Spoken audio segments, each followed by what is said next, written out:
જ્યાં નીચે સંગઠન આજે આપણા તાલુકા દરેક તાલુકાની અંદર 30 જેટલા સેલ છે એટલે જે કઈ નાના મોટી માંગણીઓ હતો આજ રવિવારના દિવસે આપણે મીટિંગ રાખી ચાલુ ઓફિસે મીટિંગ રાખી હોય સોમવાર કે મંગળવાર તો આજે આવેદન પત્ર પર આપણે રેલવે માટે કરી તમે જે માંગણી કરી કે આટલા બધા આવેદન પત્ર આપવા માટે મામલતદારને કે પ્રાંત અધિકારીને આવેદન પત્ર આપવા લઈએ તો એનો ભડકો પડે કે ના પડે પણ આપણે જે કઈ માંગણી કરીએ છે ખાલી રંગ ભરો છે આ લગર ભલે ના લગર ભલે પણ આક્રમક થઈને એનાથી અવાજ ઉઠાવવો જોઈએ તંત્ર સામે લડવું પડે અને આ તંત્રમાં બેઠેલા પોલીસ અધિકારીઓ હોય રેવન્યુ હોય કે પંચાયત હોય એના સોળના છોકરા છે અને ચોરના પગ હંમેશા ઢીલા હોય પણ આપણે તાકાતથી એની સામે લડતા નથી એટલે પછી પીએસઆઈ હોય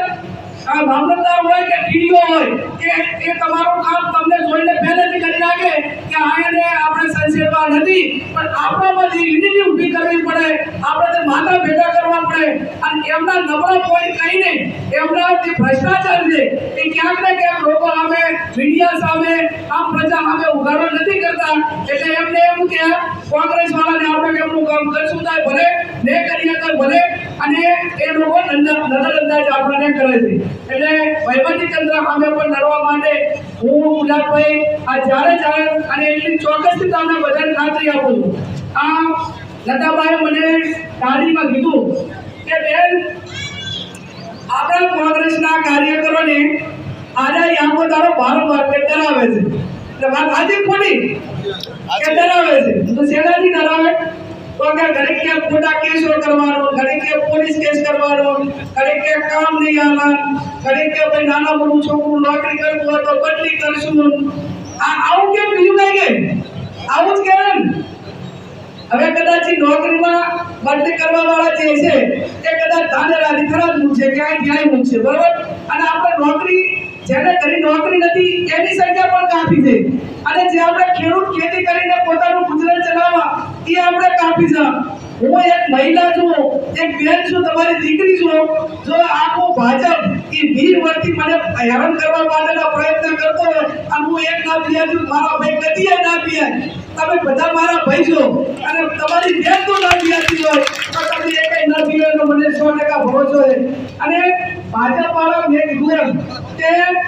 એ આપણા કરતા તો એને એટલું ખોટું કર્યું છે કે એમનું ખોટું કરવા જતા એનો કોઈ એન્ડ નથી આટલું ખોટું કર્યું નથી કર્યું દારૂના હપ્તા લેવાના એમને ડ્રગ્સના એમને ગ્રામ પંચાયતોના કામના એમના મંડળીઓમાં ગોટાળા એમના ખાતર લેવા જવાનું હોય તો આપણે ખાતર ના આલે પહેલા કોંગ્રેસની સરકાર હતી એટલે કોઈ કહેતું કે તમારે નેનો ખાતર હડપાનું લઈ જવું પડશે એવું કોઈ કીધું અત્યારે તમારે હડપાનું પૂરા કંપની વાળા પાસે પૈસા લીધા હોય એટલે એને ખબર છે એનો પોતાનો માલ વેચવા માટે કરીને ખેડૂતને કે તમારે આ નેનો ખાતરની થેલી ભેગી લેવી પડશે અને સમયસર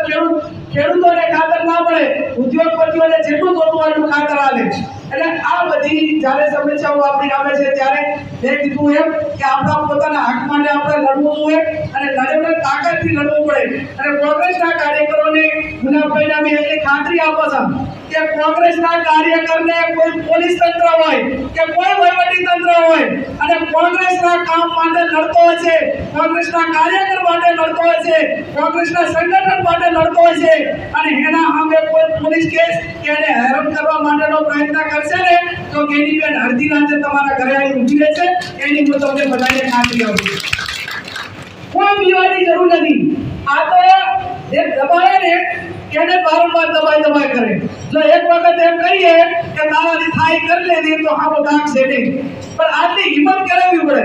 તમે એને આખો તો હા ભાઈ કરે હા ભાઈ હવે અમે નહીં કરીએ નહીં જઈએ નહીં મોડું કરીએ એટલે એના પાસે જેટલા નમશો એટલો દબાવવા માટેના પ્રયત્ન કરશે અને જેટલા બુલંદ અવાજથી એને જવાબ આપવા શીખશો કે ભાઈ તારાથી થાય કરી લેજે અમે કોંગ્રેસના કાર્યકર હતા અને રહેશે તો તારી પાર્ટીનું કામ કરે અમે અમારી પાર્ટીનું કામ કરો અને ભાજપ વાળા તો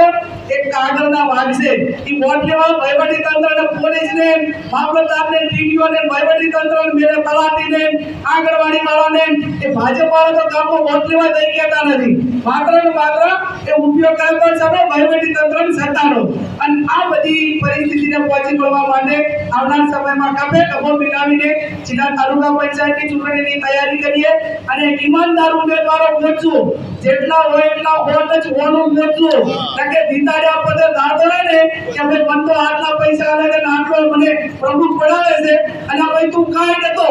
પણ તું આ ડેલિગેટ છો એટલે ભાવશે તને કોંગ્રેસ પાર્ટીએ ટિકિટ આલી દીતાડી એટલા માટે તારી કિંમત છે, આટલા દાડા આ હું કેન્ડિડેટ છું તો હું સંસદ સભ્ય છું એટલા માટે કરીને મારો બધો ભાવ હોય, હું ખાલી કે ભાભર જ હોત અને ત્યાં જ હોત બધાની જેમ તો બધા છે એમ હું હોત અને પછી હું જીત્યા પછી એમ કહું કે મને તો ભાજપ વાળા કેબિનેટ મંત્રી બનાવે,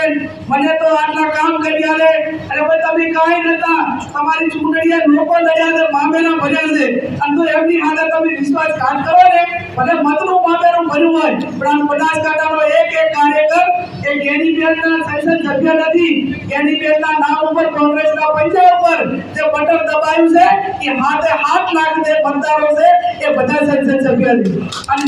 એ પ્રમાણેનું જ્યારે આપણે સૌ વિચારીએ છીએ ત્યારે પાર્ટીને વફાદાર રહીએ, લોકોને વફાદાર રહીએ, જેને આપણી આંગળી પકડી છે એને વફાદાર રહીએ અને કોમવાદ ના બધું કોઈ લાંબો ટાઈમ ચાલશે નહીં, જો તમે વધારે કોમવાદ કરવા જશો ને તો પછી એકદમ ઓટોમેટિક આમ તમે જુઓ કે જ્યાં જ્યાં કોમવાદ થયા જ્યારે કોમવાદ થયા ત્યારે લોકોએ એનો હિસાબ આલી દીધો છે અને લોકસભાની ચૂંટણી હોય વિધાનસભાની ચૂંટણી હોય તો એની અંદર કોમવાદને કોઈ અવકાશ નથી, એનું કારણ કે લોકસભા કે વિધાનસભા જીતવા માટે એના જે મતદારો રહ્યા